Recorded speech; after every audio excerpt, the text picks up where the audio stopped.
का इलाज करो। अगर अगर वो इस बात से भयभीत है कि इलाज करेंगे तो उसका बाल पहले उड़ेगा, उसको कौन संभालेगा, गर्मी कौन संभालेगा, तो ये तो बहुत भयावह स्थिति है। मेरा कहना सिर्फ है कि अप्रोच बिल्कुल वो आज नहीं है जो 1947 में था। और खास अप्रोच तो अभी अप्रोच जो हमारी संसदीय व्यवस्था है, देखिए 83-84 के बाद से ढांचे ज्यादा ढहे हैं और उदारीकरण के बाद से तो ये दो तीन बीमारियों पर दुनिया में जो है, एक तो एड्स ला दिया और हमारे स्वास्थ्य ढांचा में स्वास्थ्य बजट का 25% पैसा जो है नाकों को चला जाता है, जबकि अभी भी कुल देश में, अगर हम लोग तो मानते नहीं कि एड्स कोई बीमारी है, लेकिन अगर इनकी बात मान ली भी जाए तो आज तक 1 करोड़ आदमी भी नहीं हुआ। जबकि आपको पता है कि हमारे देश में प्रतिदिन केवल टीबी से 1200 लोग मरते हैं और पेट का रोगी तो सड़क चलते रोक दीजिए तो हर 100 में से 80 आदमी पेट का रोगी है। उसके लिए यही कारण है कि हमारा स्वास्थ्य का भी ढांचा, जो विश्व स्वास्थ्य संगठन है जिस पर उन मल्टी ने उसके आधार पर चीजें ली। पोलियो का ले आओ, एक पोलियो का टीका उसको रखने का स्थान जरा पता करिए कितना खर्च आता है। पहले पोलियो का क्या गांव में पोलियो होता था? नहीं, बहुत सारी बीमारियां पहले नहीं थी जो आज बीमारियां हैं।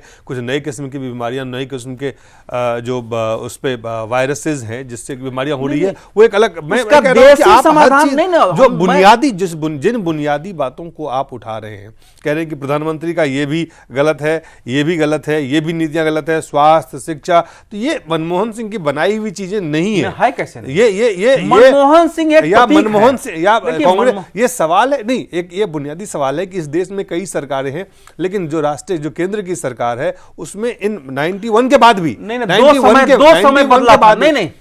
के बाद भी कई सरकारें बनी है इस देश में।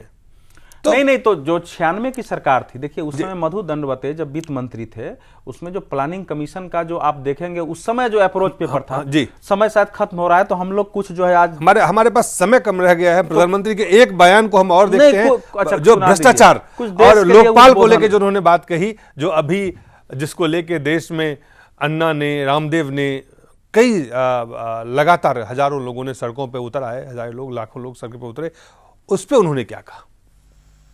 सरकार और प्रशासन के काम को पारदर्शी और जवाबदेह बनाने का हमारा संकल्प बरकरार है।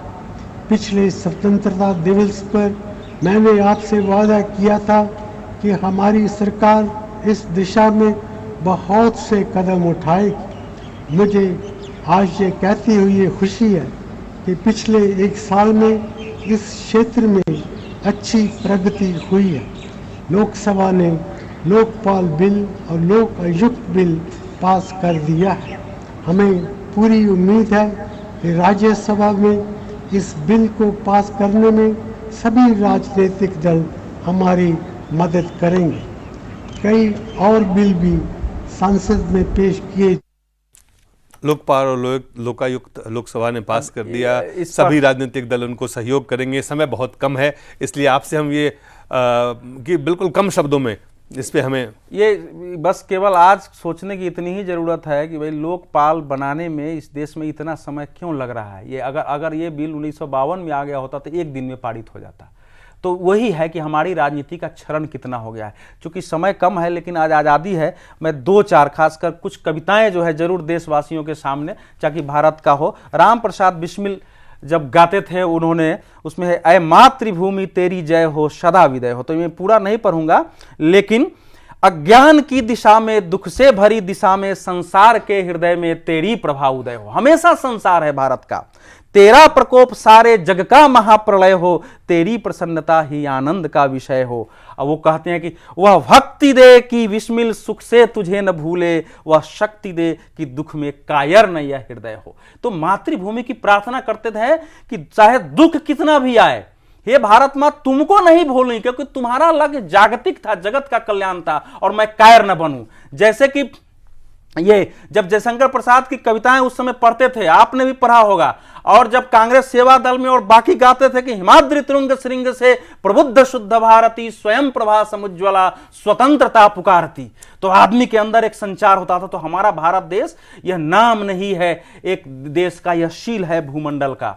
जो ये कवि ने गाया, ये भारत तेरी जय हो विजय हो, और तेरी विजय से विश्व उदय हो। तो हम लोग तो आज आजादी के दिन वही कल्पना करेंगे कि उस भारत माँ का जय और विजय हो, उससे जो है दुनिया के तेरी विजय में विश्व उदय हो, उसी से दुनिया उदेगी। उसी के उदित होने से जो उस कवि ने कहा कि दुनिया से जो रोग और शोक का जो भय है, जो भोग का ये रोग है, वो खत्म होगा और एक दूसरे के कल्याण के लिए लोग काम करेंगे।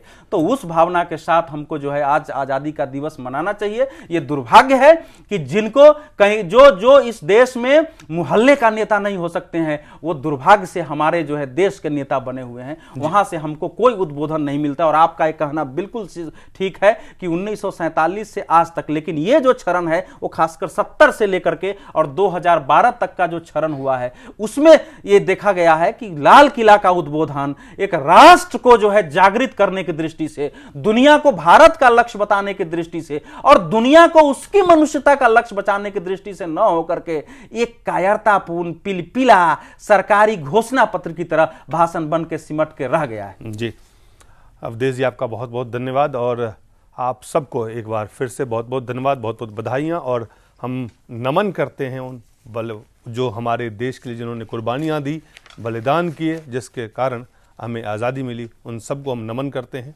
बहुत बहुत धन्यवाद।